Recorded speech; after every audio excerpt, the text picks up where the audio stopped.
First of all, I'll introduce myself. White and Chai Squeezed, White Hoskahal, hello and good day, everyone. I hope you're all doing wonderful on this beautiful International Women's Day. I am speaking to you today from my territory of the Okanagan Nation, home of my people, the sqilxw people. I am the Indigenous Management Coordinator for Trails BC. Sorry, lost you there. Thank you for everyone for attending this event. We would not be able to host events like this without people such as yourself participating. On behalf of Trail Society of BC, we thank you. I would like to start off this event by letting everyone know of some ongoing events or ongoing projects, that we are working on and how it connects to this presentation. We are currently working on a project called Great Blue Herring Way, which looks at barriers and access related issues to rural communities in British Columbia.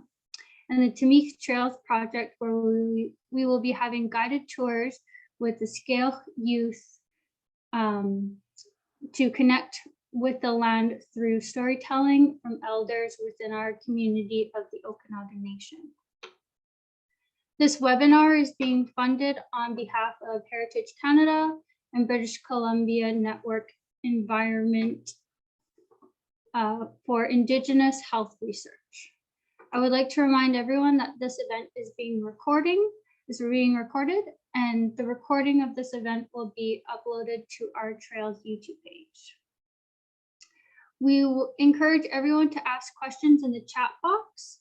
And during the last 15 minutes of this presentation, we'll have a Q&A and our presenters can answer those questions for you. As always, please be respectful. Any form of hate speech or derogatory remarks will not be tolerated.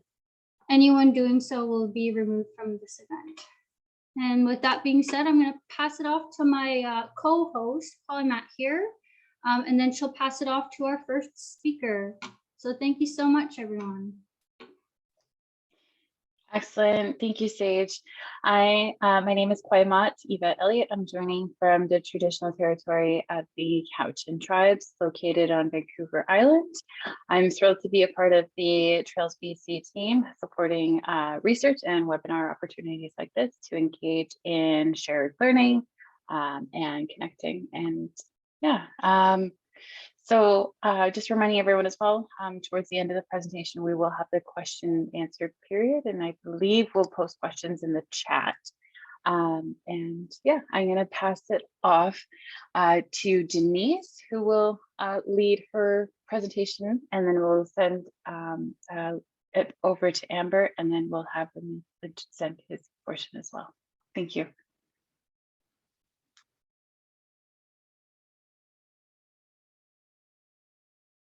I don't think we can hear you, Denise.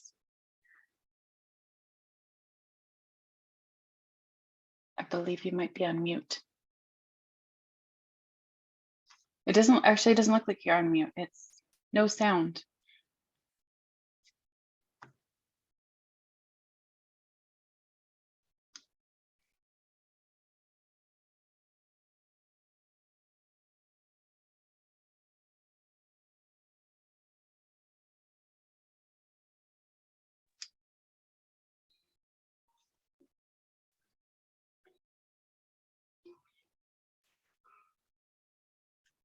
I think we're gonna.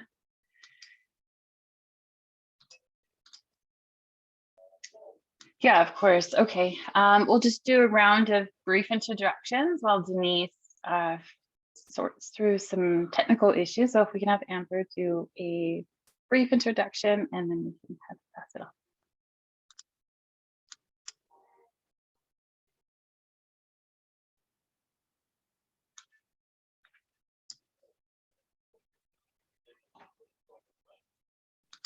Hello, can everyone hear me? Yes. Okay, awesome.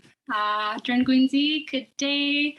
Amber McSwain-Chitzeh, Teetl'it Gwich'in, Teel'it Zheh, Itle.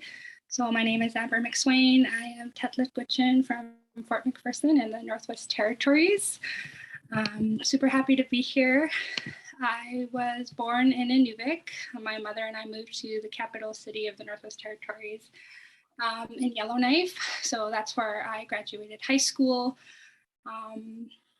And I am at the Native Indigenous teaching program here at UBCO. I'm in my second year, but a few years ago, I took the Aboriginal Access Studies program.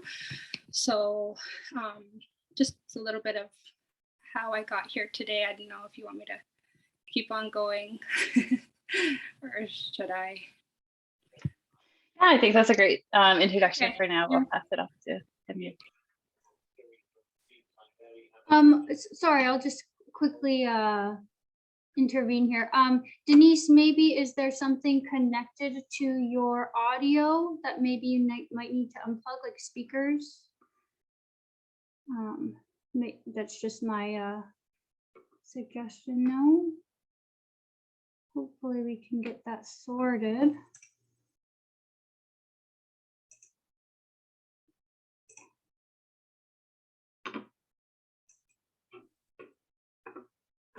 How about, can we give it a go there? No?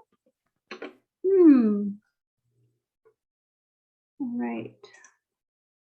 We'll try and sort that out here. My apologies, everyone. So yeah, maybe we should pass it off to maybe we'll get Amber as our first speaker here, and then we can figure out if we can get Denise's audio working. Okay. So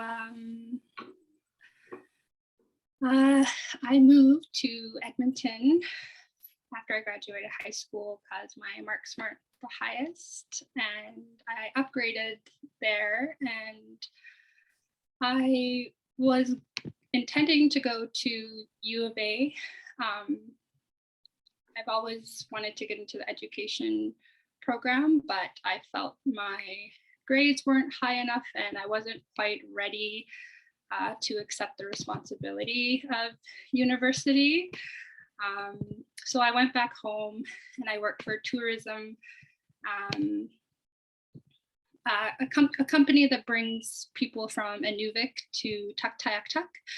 And then I finally felt ready and I moved up to, I went to college in Georgian, Ontario in Orillia, Georgian College, sorry. And once again, I realized I wasn't really being true to myself and I wanted to be in beautiful British Columbia. And I found a Indigenous teaching program that was offered at UBC in Vancouver.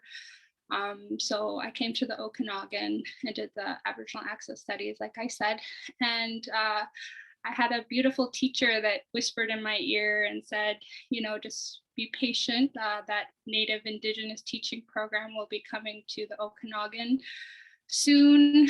So I took a year off and I worked at a food truck 7 days a week, and I went backpacking in Europe, and I came back to the north and I did my flight attendant training, and I flew all over Nunavut and Yukon and Northwest Territories, but I was eager to come back to the Okanagan and start school again.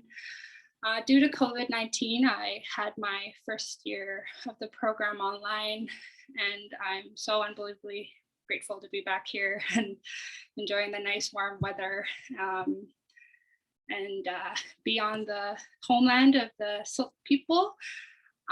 Although I am so far away from home, I consider this place, you know, a home away from home, and I'm working hard to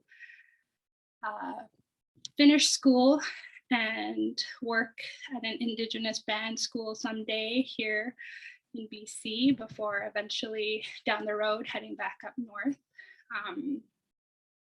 to be with my family. I am so grateful. I can't express enough how honored I am to be here and share with all of you how I got here. I have many fond memories of being on the homeland with my family.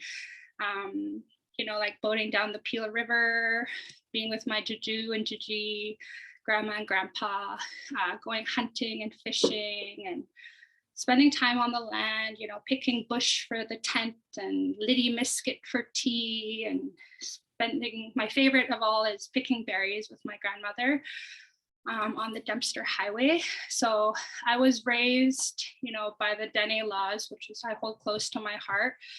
And a lot of communities in the Northwest Territories, you can only access through plane or boat. So even if I were to drive from Yellowknife up to my community, I would have to drive down through Alberta, through BC, all the way up to the Yukon and back down.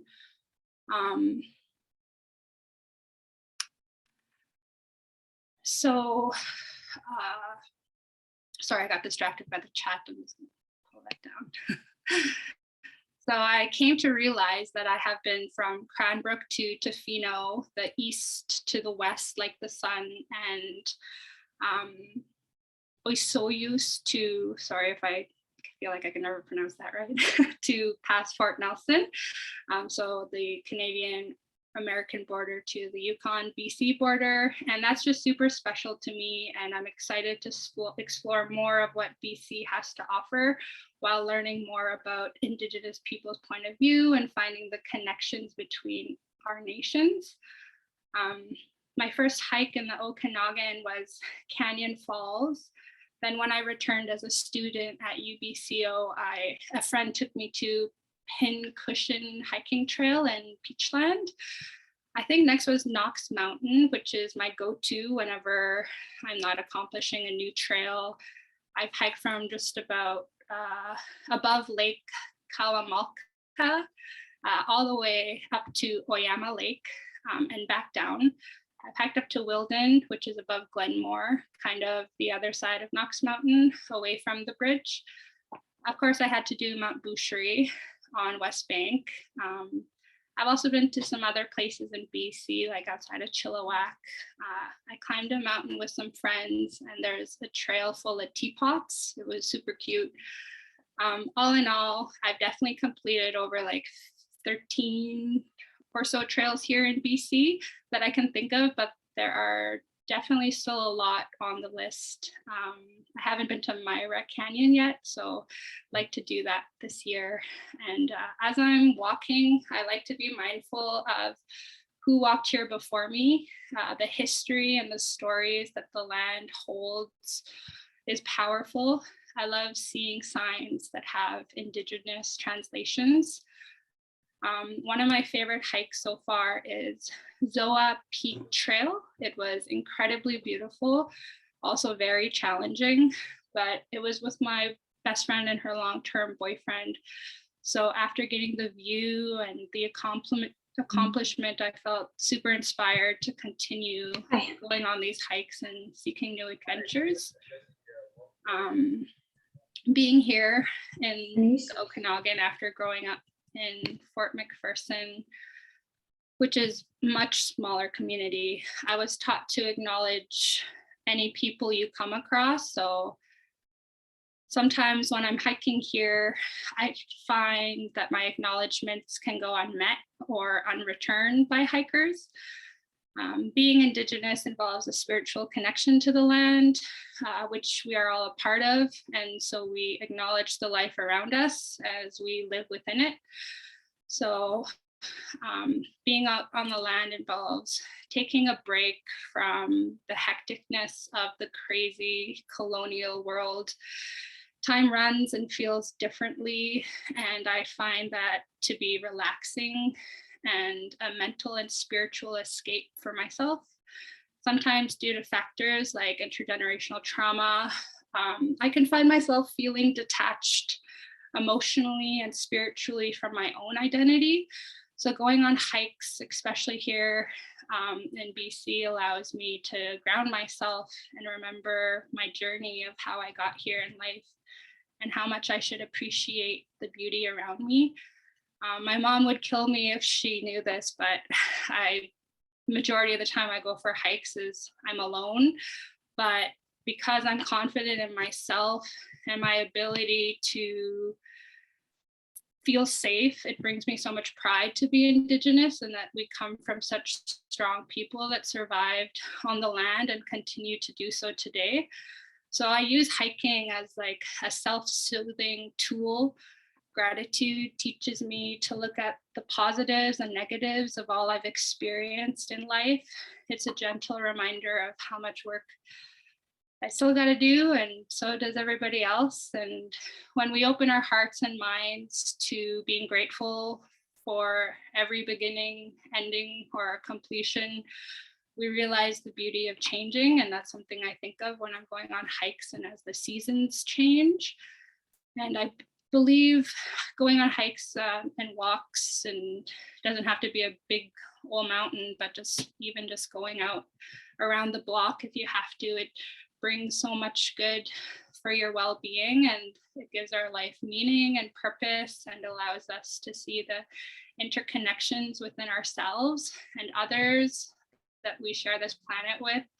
And I just sometimes ask myself, you know, who am I? Why am I here? What is my gifts? What brings me joy? Giving thanks to the land and animals is so important. And one of my favorite things I've learned from the South people is the importance of going to the water. So every Sunday, instead of going to church like I was brought up to, I just head to the water and pray and envision it's taking all my worries and pain away. And I'd like to mention that I was a summer student for 6 consecutive summers. And I have always enjoyed coming to new territories and learning more about First Nations. And I have a quote from the Declaration of the Dene Union that I always think back to, and it feels almost like a little prayer to me when I repeat it to myself. It's we reside upon lands gifted to us by the Creator and intend to live life as we always have. As long as the sun shines, the rivers flow, and the grass grows, this land will always be our home. So I always think of that, and it brings me so much strength and pride and honor. And yeah, that's all I have so far. I have a little, I don't know if that was long enough, but I do have a little quote or poem I wanted to share. It's from Denise Lecoy, and it's Mother Earth. She reminds me of my own mother. She has many scars that are not her fault. She has seen many battles and has endured each and every one of them. She has never stopped supporting me though. She still continues to protect me and look over me. She gave me the tools I need to survive. I return the favor by supporting her, protecting her, and giving her the tools she needs to survive. Most of all, I am grateful every day for the gifts my mother and Mother Earth has given me and continues to give me each and every day. Masi cho, lip lip.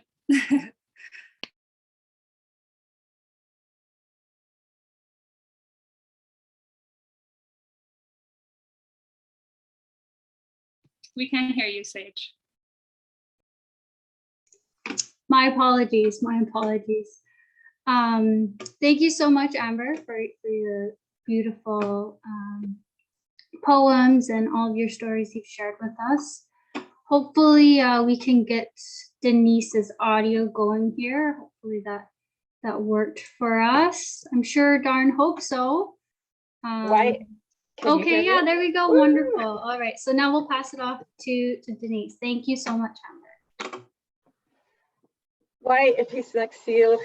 My name is Denise Lecoy, and I am joining you from my homelands, my home community in Penticton. And Penticton, I live a couple doors down from Sage family. And it was actually a real honor and surprise to be invited to join this panel with you this evening. I just want to start by saying that I am not what we call here a land speaker. I am very much returning to my own understandings of who I am as sqilxŭ. as a woman from this land here in Penticton. But I want to recognize my teachers, Dr. Jeanette Armstrong, one of our fluent speakers from community. I've learned a lot and continue to learn a lot from Jeanette, and also Richard Armstrong, another one of my teachers as well.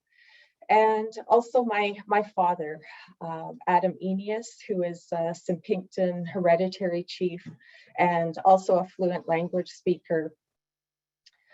For those of you who might not know, our territory, our sqilxw territory, includes 8 villages or communities that make up the territory, with Penticton being one of the 8. Geographically, our territory spans about 69,000 square kilometers, with the north point of our territory being just north of what's called Revelstoke, British Columbia, and our eastern boundaries is between the Kaslo and Kootenay Lakes. Our southern boundary extends to by Wilbur, Washington. So our peoples extend across the imaginary 49th parallel. And our western boundary extends to what's called the Nicola Valley. The Nicola Valley is actually what was named after one of my relatives, Chief Nicola. So I am a mom to 6 young men. My husband and I guess primarily raised our boys in Penticton, but we did have a start when they were babies. They were actually born in Richmond, what's called Richmond. So the land of my mom's people, the Musqueam and Squamish peoples. That's where we started our family. And my husband is from the Lekwungen speaking peoples.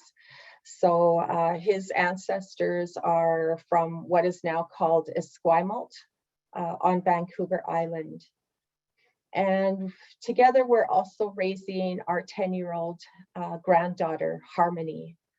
And I just want to as well acknowledge all of the women today. You know, our ancestors, we have a strong history in this territory of strong women that served as packers, that helped settlers understand how to survive on this land, including my grandmother, Angeline, and you know, my mother, who has since transitioned to the spirits. Many of our women, like my mother, survived residential school and, you know, remained strong and persevered so that we could have the life here that we have today.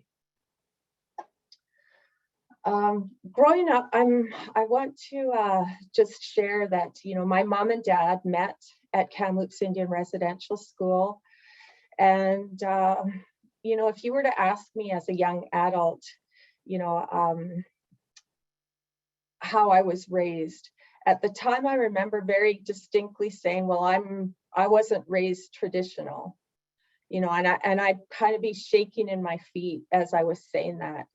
You know, I would tell people, well, we were raised in the Roman Catholic Church and I don't speak my language. And I, you know, at the time I would have said, I don't really know too much. And I'm sharing that because I also teach at a university level, first year. And part of our coming together is to introduce who we are and where we come from. And in our language, we call that sqilxŭ. And I hear quite often students will actually attach to their introduction, well, I don't know a lot about who I am, or I wasn't raised traditional. And I really, you know, ask everyone in the space to really hold up these students and be patient with that. Because of my own experience with kind of identifying in that way. So the land to me was a place where my father would take us quite often. We would go out to gather firewood. I remember going out on many weekends, some of the sacred places that we identify and have named now. You know, I didn't find out until recently that a place that my father would take us was quite a powerful place for our people. And while we were there, you know, I could always rest assured that there'd be no alcohol, you know, no getting drunk, no fighting, that we would actually just be, it was a place that we would be safe and share stories and work together, setting up camp, gathering firewood, loading up the truck, you know, helping to cook, you know, going down to the creek to wash every morning. And I really cherish those memories of us being together, and I'm really grateful for that. And even to this day, one of my favorite smells is the smell of fresh cut pine. That just brings me right back to those times of spending really peaceful, loving time together with my family. But as things happen in many of our communities, you know, I grew up in not only with trauma in my home, but you know, it was evident all throughout the community, and it became, you know, snpinktn, which I didn't call it at the time. I called it Penticton.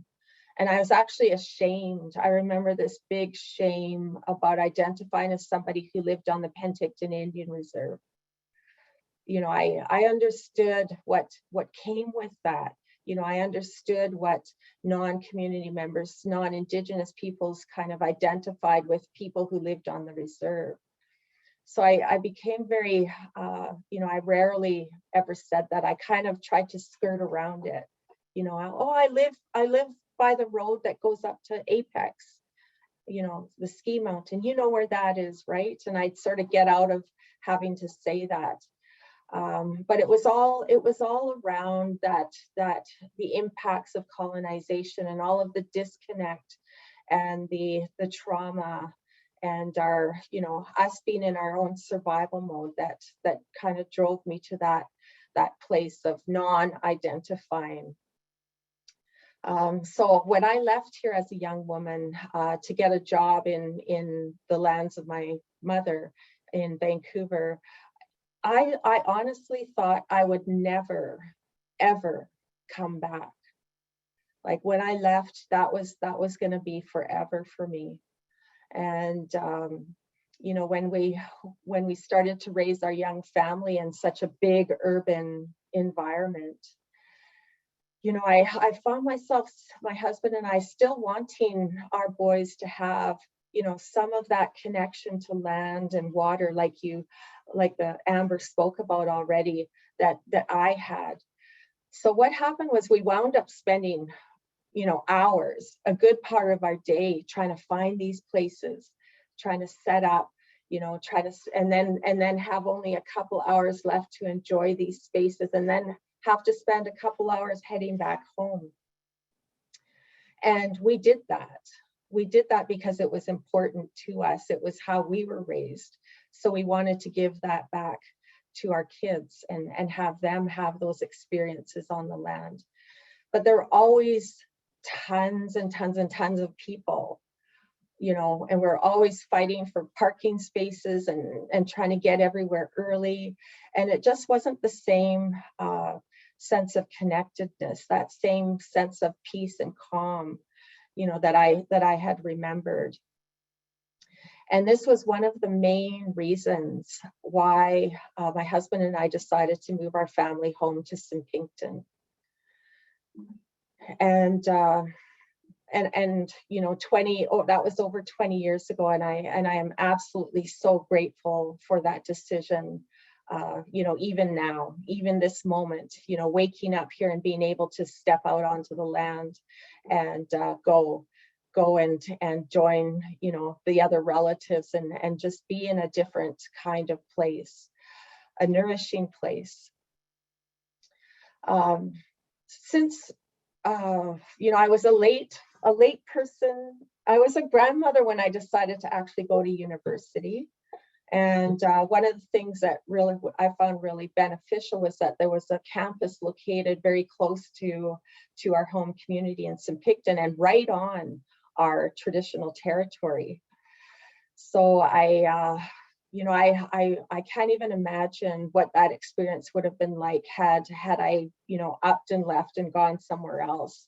But as a grandmother with our granddaughter here, that wasn't an option. So I'm really blessed to have been able to attend the UBC Okanagan campus. And it was there that I began to come to learn more about the history of newcomers to this territory, and learn that it's only been just over 200 years that the first newcomers came and were greeted by our ancestors. So that's not a very long time ago. But one thing that really resonated me about learning that is that our leaders, our ancestors, when they greeted the newcomers, it was with really good intentions, that we had this beautiful land here. We had enough resources for us. We had enough that we could share, and we could teach you our ways. And in turn, also, you know, you could maybe share some of your ways with us. But we'd come together with an agreement to live in what was termed a peaceful coexistence. That it wasn't, you know, you weren't going to step in and tell us that we were doing everything wrong and, you know, try to show us a new way. You know, our ways had helped us exist here for over 12,000 years. And so, you know, and those were my great grandfather's days that the newcomers came. So I'm very fortunate to have access to written documentation of those times. And as has happened, you know, things kind of went sideways in that relationship. And as colonization progressed, you know, the grab for lands and resources resulted in the complete displacement of our peoples and of Indigenous peoples all across this land known as Canada. You know, one of our leaders, the late Arthur Manuel, actually talks about reserve lands actually comprising 0.2% of the total geographical landmass of the lands that our people once occupied. You can look at a map of what's now called BC and see, you know, our people, our Indigenous peoples covering all of those different spaces, and with spaces of overlap where we had shared land use agreements, you know, not written agreements, but understandings and protocols of shared land masses around our traditional territories. And that's what worked for us. We had ways of governing ourselves and taking care of our resources in ways that were beneficial for all, and kept up good relations with all our neighbors. So, you know, coming back, you know, I was very, very surprised. I think I don't think I really realized how recent that history was. And you know, my dad was always involved in what was called land claims politics. So I kind of had a familiarity that, you know, something was just not right. But it wasn't until I, you know, had availability to learn more about that. I also struggled with the notion that what I heard, that Indigenous peoples are so connected to the land. Because I honestly, even at this time, didn't even know what that meant. I didn't like have a sense of what people were talking about, you know, and it wasn't until I had the great fortune of having the opportunity to come back to our sqilxw or an Sylix language, which, you know, our language comes from the land. And so there are words, how we call ourselves, that are so expansive and powerful. And it was hearing those words that really resonated with my heart and my soul. And those were the words that where I came to reclaim that, yes, we are so connected to the land. And in fact, in our language, we talk about the land is us. And so, you know, I made a commitment to, you know, with my dad's help, bring our boys back up to the hills where I had once freely roamed, you know, to get exposed to those opportunities. And you know, and it was one word, sqilxŭ, that was the first word to resonate for me, you know, and as told by my teacher, Dr. Bill Cohen, and what was taught to him, sqilxŭ was the ones who stand up on the mountain and can see far away. And I remember going up there with my family, and I could see that. Like, I could see the other side of our valley. I could see the different hilltops. I could see both lakes that we're blessed to live near. And it just really filled me up. And I found myself wanting to learn more. You know, what is this? And learning more words in our language brought me closer to that. And I still, you know, I'm still a very young learner in what it means to be sqilxŭ. But what I have come to learn is that we are all from the land, and our language is from the land.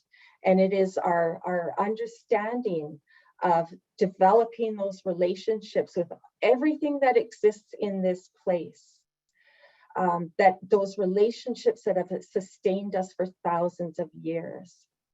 And my responsibility as sqilxŭ, as a human, in that web of relationships, is to understand my impact, you know, what I give and how I receive, that maintains that relationship, that doesn't take away from it, and in fact helps regenerate those relationships for the future generations of this place. And I thought, wow, you know, here was the person who said I wasn't raised traditional. And those words and those teachings brought me back to the time I spent with my grandmother. I was blessed to be able to spend about 13 years with my grandmother throughout the different seasons, you know, weekends. It was kind of one of my safe places. And we'd sit there in her little house. She lived on the land that she was born on and that my father was born on. We'd sit there, and she would look out the window and start talking about things like the snow levels on the mountains, you know, that they come down and they go up. And then she'd tell me about the plants that she would see right there. And what she was doing was connecting it to the different things that she would know would be happening, you know, the different times, you know, that it's ready to go out and pick the roots. It's ready to go up to the lake up above and go fishing. You know, our teacher, Jeanette Armstrong, talks about it wasn't a guessing game. You know, we weren't about spending a whole day traveling up and looking in the lake and seeing if it was time. That our people actually had ways in communication with the land and all around us to understand when it was time to go gather, when it was time to go hunt, and all of those things. And I remember watching my grandmother being very attentive to that. And it just, you know, it gave me a different perspective about who I am as sqilxŭ. It was actually quite healing for me to be able to say, you know, yes, I am sqilxŭ. After all of those years trying to hide and pretend I wasn't who, you know, try to be somebody else. so I'll close by just sharing, you know, that I'm blessed to be able to bring my granddaughter out and about. But one thing I do notice, and that hurts me, is the invisibilization of who we are as Sqilx peoples, as the first peoples of this place. You know, I'm glad to hear there are going to be trail tours. I mean, I think that's awesome.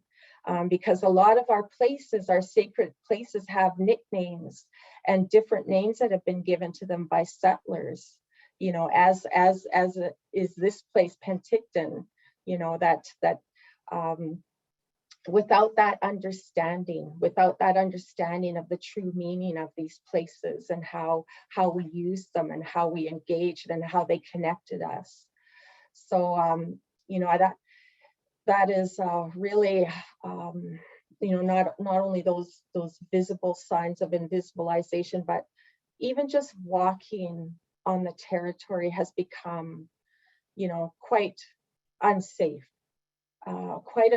for me as a sqilxw, as a woman on my own territory. You know, just last week we were trying to kindly ask somebody not to run their dog. You know, our granddaughter has been jumped when we've been out on those trails, jumped by a dog, so much so that she's actually scared now. And when we've tried to remind people or ask people, my granddaughter has witnessed people being really rude and almost violent toward us. So my granddaughter, if she's out with me, will actually say, "Granny, don't say anything. Granny, just keep your mouth shut." And I think that's really sad because, you know, we're coming to a place of reclaiming who we are. You know, in my generation, a lot of us grew up being silenced and being told to be quiet. So, you know, I feel like that's a really sad place to be. And we're not even talking about traditional territory. We're talking about those tiny little reserve lands. Mm-hmm. So, you know, those are the things that are sitting with me. And I'll just share the one last quote from Rob Edwards, who's a member of our nation. You know, that with all of the impacts that the land holds, you know, not only from climate change, but, you know, our understanding is if we're not in good relation with each other, it's the land that suffers. And he says that even when the land is sick, it continues to be the medicine that we need as sqilxw peoples to heal. So I'll stop there. Sage, again, just thank you so much for inviting me. Of course, that was just wonderful getting to hear your words, and I think we can all say we're very, very grateful to have you here and to have you share your stories with us. So thank you so much for that. And then, yeah, we will pass it off to our last speaker of the night. Amiel, you want to take us away? Sure. Can you hear me okay? Yeah. Wow. Thanks so much, Sage and Amber and Denise. Really lovely stories. And I wish we had more time because I just need a second to just sit with your story. Like that was it's really good to listen to. And we do have time, just letting you know. Sorry. I have this till 7:15, I think. So you're definitely good. And then we'll answer those questions. It's jogging my brain a lot. Like Sage is my cousin, so I grew up in a lot of visiting a lot of the places that you're describing, and it's nice to hear about. Let's see. I'm not a great what's it called? Public speaker. So I wrote some stuff. I'll read it for a bit until I start not reading it. I'll just go with the flow. So yeah, my name is Amiel. I'm of mixed ancestry, Swampy Cree and Red River Métis on my mom's side, and Swedish and Irish on my dad's. And I grew up on the unsurrendered and unceded territories of the Squamish, Musqueam, and Tsleil-Waututh. And I was raised by my mom who's just a really wonderful and inspiring, patient and thoughtful mom. Growing up, we spent a lot of time, most of our summers, with my grandparents and cousins, Sage and Autumn, on the, I'm going to probably pronounce this wrong, with Sqilxŭ, from the Okanagan Nation, where we spent a lot of time on the land looking at bugs and running around in the tall grass and eating strawberries. The land provided us with an abundance of magic. It's overwhelming, the abundant magic. It's always there. We just have to be open to receiving it. I think a lot about just the sounds from my childhood, sounds of the June bugs and the wind in Sage's backyard, and the ocean here. I just think that there's a lot of, we can kind of go through our lives without listening to these incredible songs that are just available to us. They're calming and grounding. So I was thinking about that a lot, Denise, when you were talking about the land, just the sound of the tall grass, and even the feeling of the heat too in the summertime, and the crackling of the pine trees.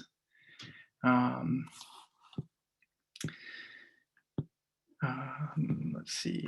Yeah, growing up, I grew up in Vancouver, right in the center of the city, pretty much. So growing up on an urban landscape taught me that the natural world and connection to the land can exist regardless of living right in the middle of a huge metropolitan city.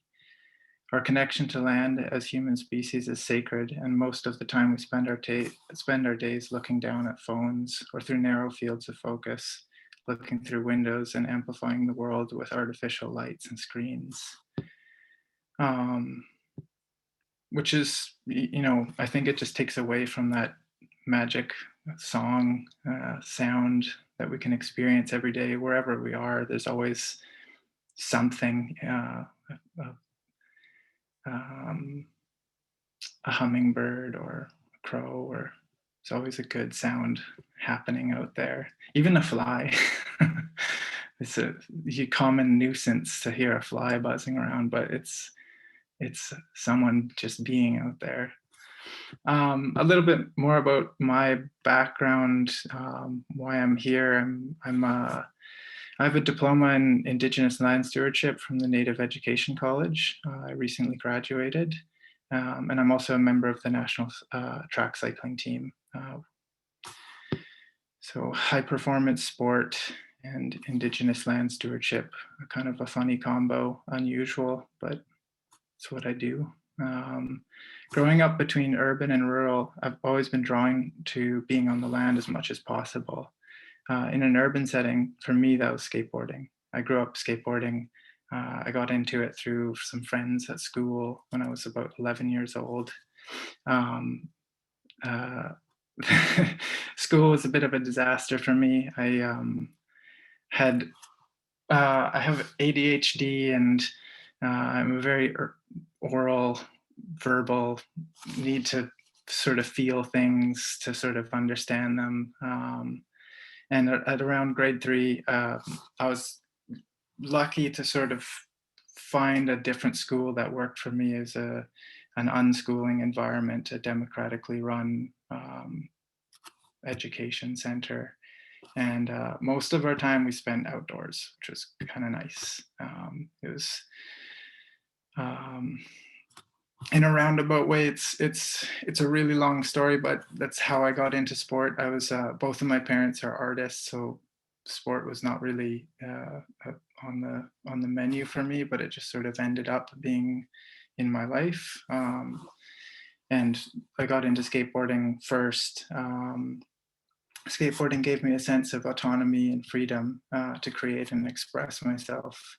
And the cool thing about skateboarding is that it's all about creativity and figuring out how you fit into the world.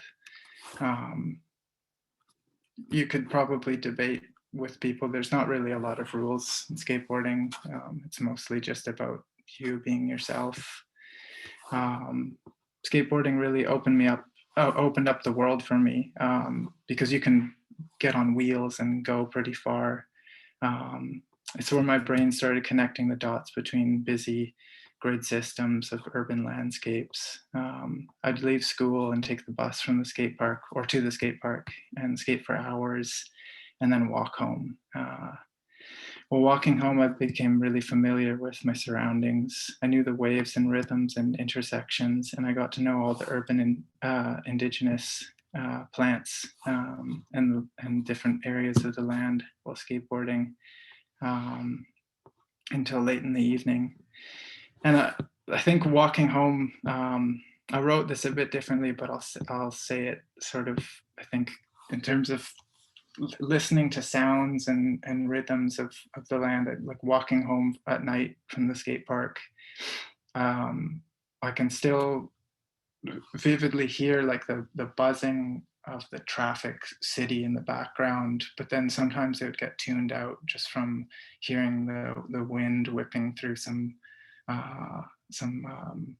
lilac bushes or something, and just not even being able to hear the traffic anymore.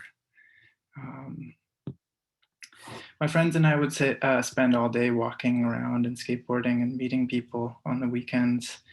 The urban landscape was our learning ground, and I developed a special eye for detail.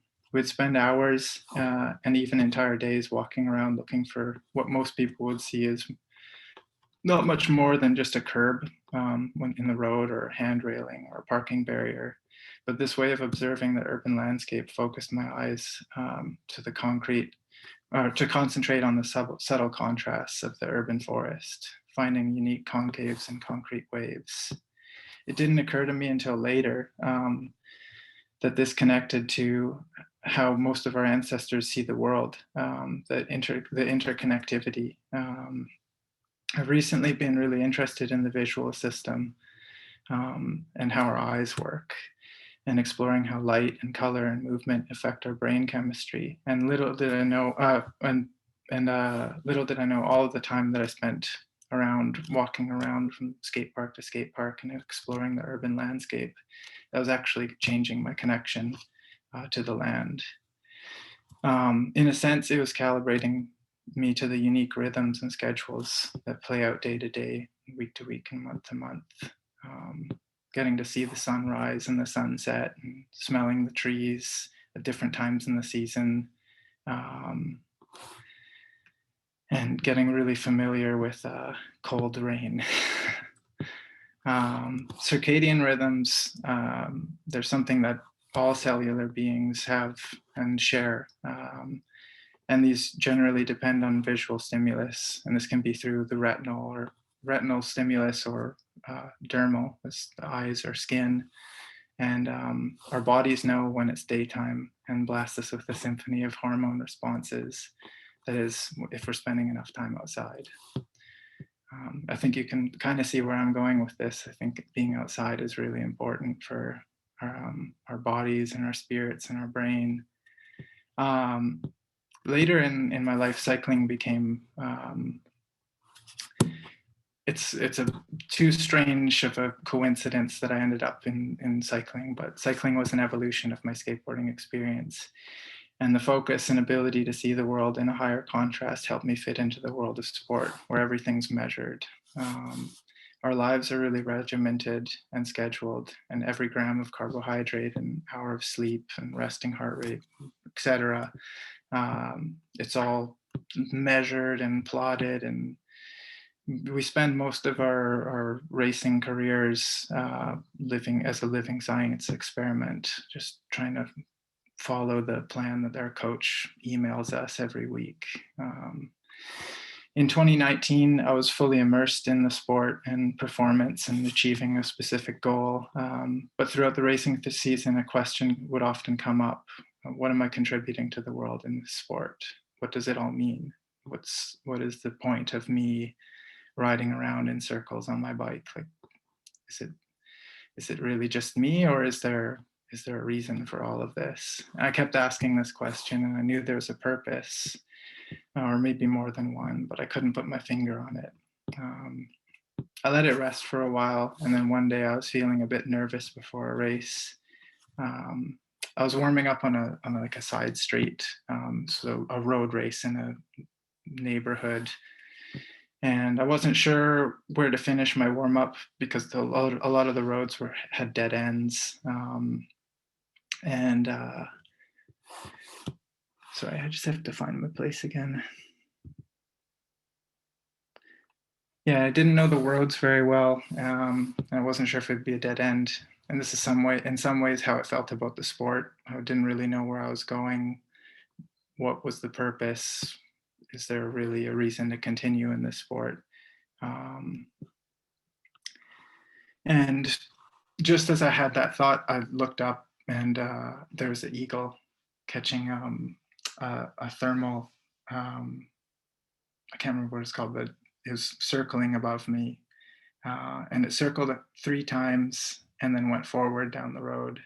And I realized that road was pointing to the beginning of the bike race, to the start-finish line, which was pretty cool. And then weirdly, that happened like 4 or 5 more times that season. And it just sort of felt like a knocking to just remind myself to listen to those rhythms again, and that the path that I was on was somewhat in motion, even though I couldn't really see where I was going. I was asking a lot of questions, and I knew that there was some sort of rhythm to be followed. So I followed the eagle to the start line. Every time that happened, I felt a rushing sensation of warmth and purpose. I wasn't really sure where I was going, but I knew there was purpose. I learned that the eagles like when you speak to them in their language. So I started speaking to them and greeting them whenever I'd see them on rides, which was pretty much every other day. I ended up, there was one that followed me for a while, and I met it. It landed on a log. I said, "Tansi Kihu." And it seemed to sort of nod, and it was a nice experience. The next year, in 2020, I started having more encounters on my bike. And I realized I should maybe listen to these encounters, because it's not every day living in a city that you get to meet a bunch of animals, unless you're really looking for them. I would sometimes see a coyote out by the airport in Richmond, and it would sometimes follow me on another side of a fence where it knew it was safe, but it would just be curious and ride along with me for a couple kilometers. Or there was another time where I stopped on the side of the road because I had done some pretty intense interval training, and I was looking at the ground trying to catch my breath, and I looked up and there was a big mother black bear with morning dew steaming off of its back and the sun staring at me. I had to get back on my bike and ride away pretty quickly after that. But recently it's been hummingbirds, and I see them every day. There's one that lives in the tree right above my front door, which is really lovely, and I get to hear its different songs.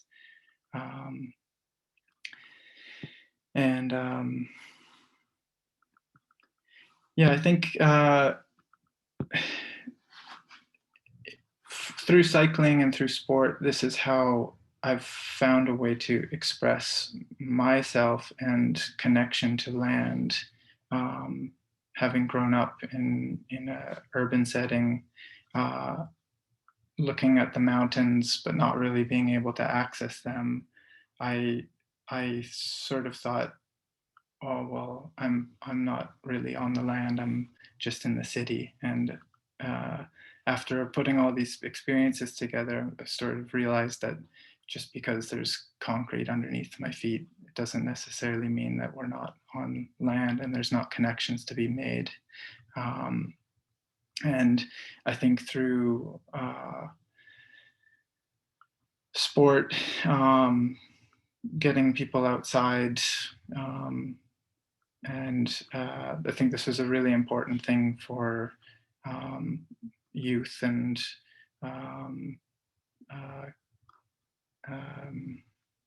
having more opportunities for people to make these connections. I think you get into a sport maybe just to participate at first, and then all of a sudden the world opens up because you're running down a trail or riding up a mountain or playing soccer in a field or something, and there's a great forest right beside the soccer pitch.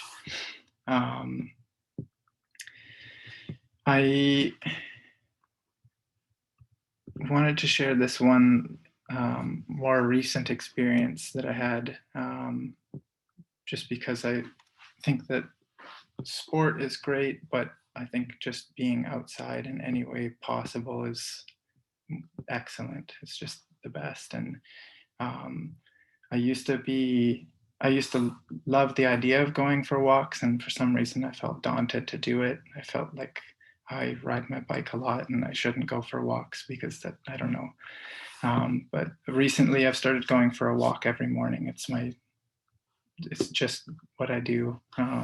5 minutes, 10 minutes, just every day. And I go for walks because I learned that this helps with ADHD symptoms. It helps me ground and connect and find mental clarity. It allows my brain's adenosine levels to build up naturally in the morning and have a natural level of cortisol, and create a general sense of alertness, which was normally not how I felt in the morning every day. On these walks, I'd get a chance to ground and breathe fresh air and get sunlight exposure. But I've also recently learned that if you're open to it, they immerse me in nature. And I used to think that because I grew up in a city that overlooked mountains, that to enjoy nature, you had to be in nature. And it's a funny thing, kind of like how we all hear that meditating is really great for us, but we don't do it unless, we take a minute to sit down and cross our legs and do it the way that it's been told to be done, or lay on the ground and listen to raindrops. I think that going for a walk in the morning is a really simple thing, be it on a concrete road or a trail or beside the water. It's a really incredible way to connect with the land, and it just seems too simple to be true. Yeah, when I started going on these walks, I would hear different bird songs. I think usually about 4 or 5 different bird songs, kind of all at the same time. And after a couple of weeks, I realized that 1 or 2 of those songs every week would change. And this was really the birds sort of letting each other know and letting everyone who's around know that the circadian rhythm of the land was changing. A lot like Denise, you're saying with the snow line and stuff. I didn't think that it was possible living in the city, but if you just listen, they're telling you about what time of year it is, and it's amazing the connections that you can make just from listening to a bird changing their song throughout the year.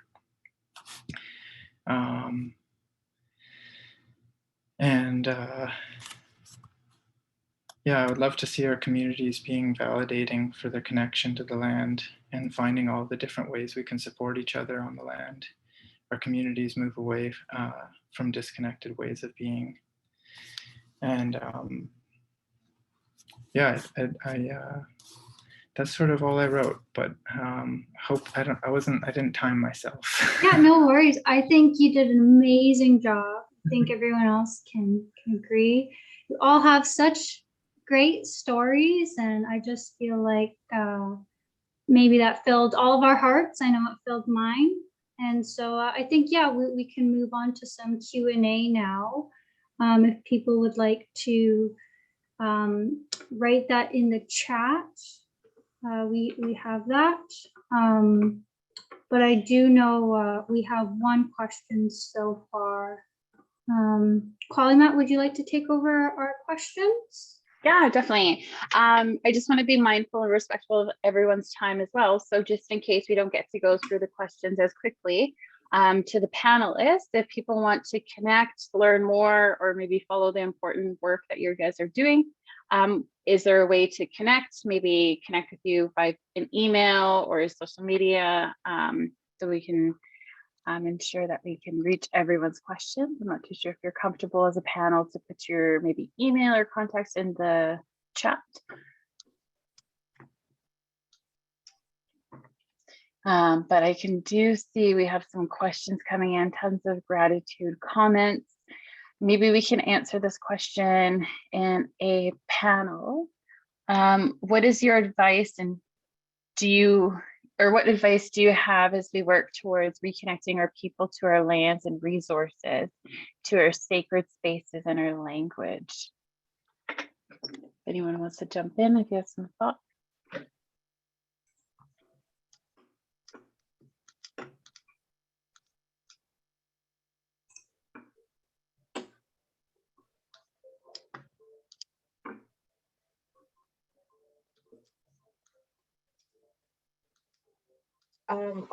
I'll just share that you know, in our community, that revitalization of language is such an important part of you know, that it reaches all of the things happening in community, and you know, so really holding up that presence in all spaces, I think, is a great way to begin. I know at the UBC Okanagan campus, the fact that there were place names and that we could see our language there was really really important for me. But it also reminds you know, visitors or people that we're still here. So I think if there are many different ways to kind of you know, reawaken that, revitalize that, I think for me and my family, the use of language has been very key, even if it's just starting with words, you know, just simple words, place names. Those are really important ways to connect.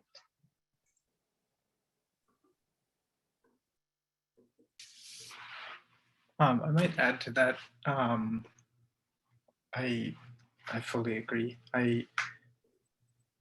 I find that sometimes you see on I've seen it before on like a trailhead or something. There's like a small sign and on the ground or something. It's kind of actually quite irritating how small sometimes the signs can be, because there'll be like here's where you are, there's a big map, and here's the mountain, and you can climb up here and take a picture, and it's awesome. And then down here there's a little plaque about the language and what the land actually means.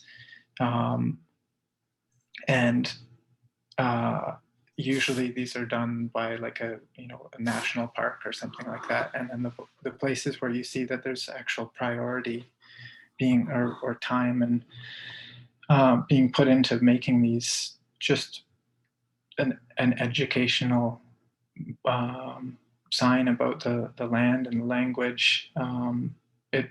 I think that it seems quite simple, but I've seen it resonate quite far with people just stopping and reading and talking about it and wanting to ask more questions. And I think that having that available is really important, because it's like when you go out and, I don't know, mountain biking or something, every single trail name is named something that has nothing to do with the land or the territory. And you can ask maybe the organization that built the mountain bike trails, and they have nothing to do with Indigenous land stewardship in the area.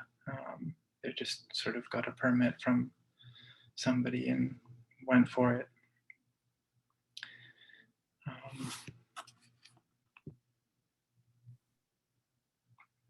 One thing that comes to mind for me is I know growing up as a Dene person, we have tobacco and we give thanks to the land and we say a prayer before hunting, berry picking, ceremonies, feasts. And so for me, with connecting, it gets hard and it can spark some things or pain. And in those moments, I just find like writing down on a piece of paper and going out on the land, laying down tobacco, saying a prayer, and burning the paper and what you wrote, and like letting that go. So hearing that just reconnect to our people and our lands is just, for me, that's what came to mind. I'm so sorry. I realized I read the wrong question and I was answering the wrong question. Just in case I saw some confused faces, and yeah, sorry about that. No worries. We have tons of questions getting in. I feel the same. We'll do our best to reach all of them. I guess building off of the place names, someone's asking if we can advocate to use our Indigenous names back on trails in urban space. Does anyone have any experiences or comments about that question?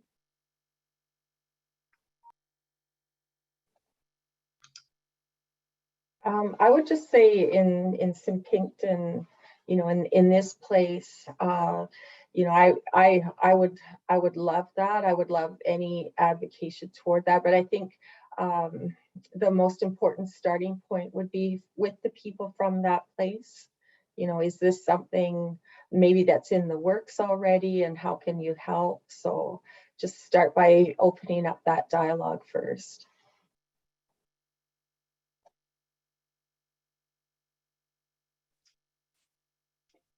I have another question here. How can non-Indigenous people help advocate for you? And what would you like us to know?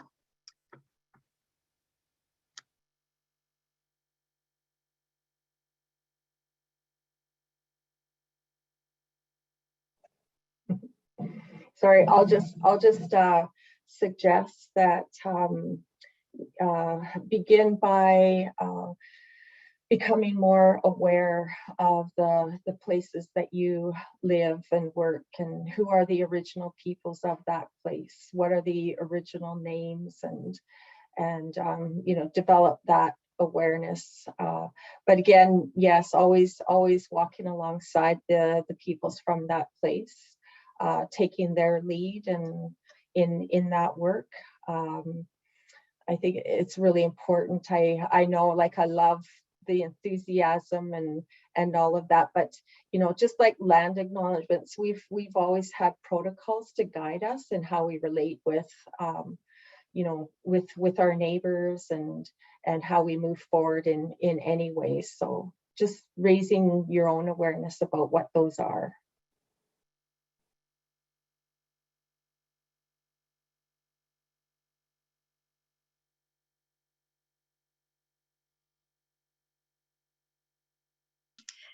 Any comments from the other panelists?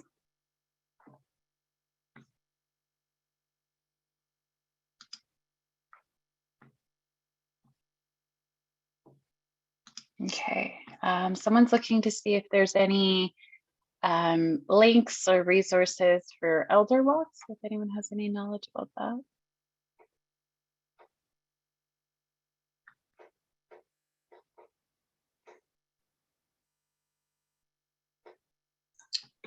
I do believe Richard had put some information about the Great Blue Heron Way. That's a start, as well as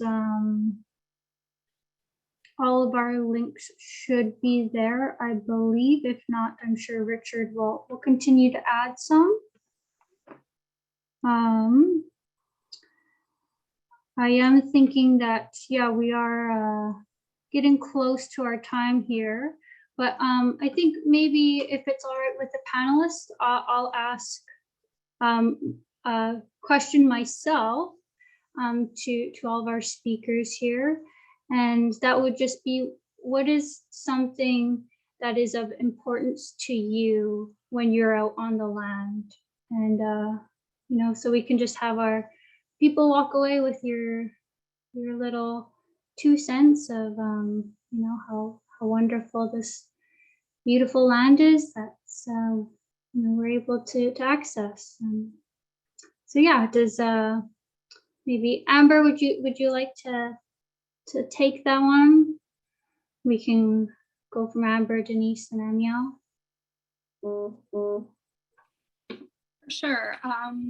For me, just 100% is just giving thanks to everything around us, the trees, giving us fresh air, you know, the birds, like Anna was saying, like the beautiful music, and just our health, and thanking Creator for everything that we have, everything He gave us on this land that we can use, that we can survive from.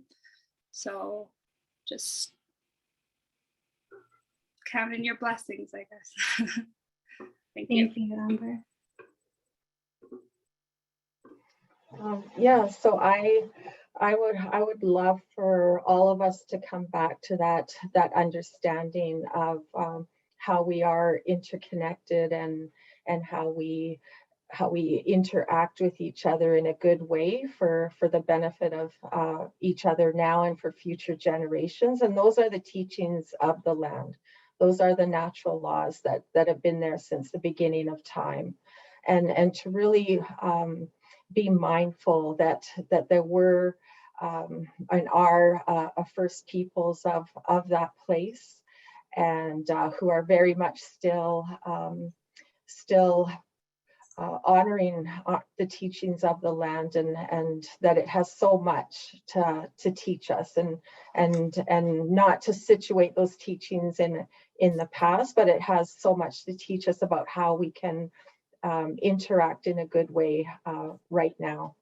White Lim Lim.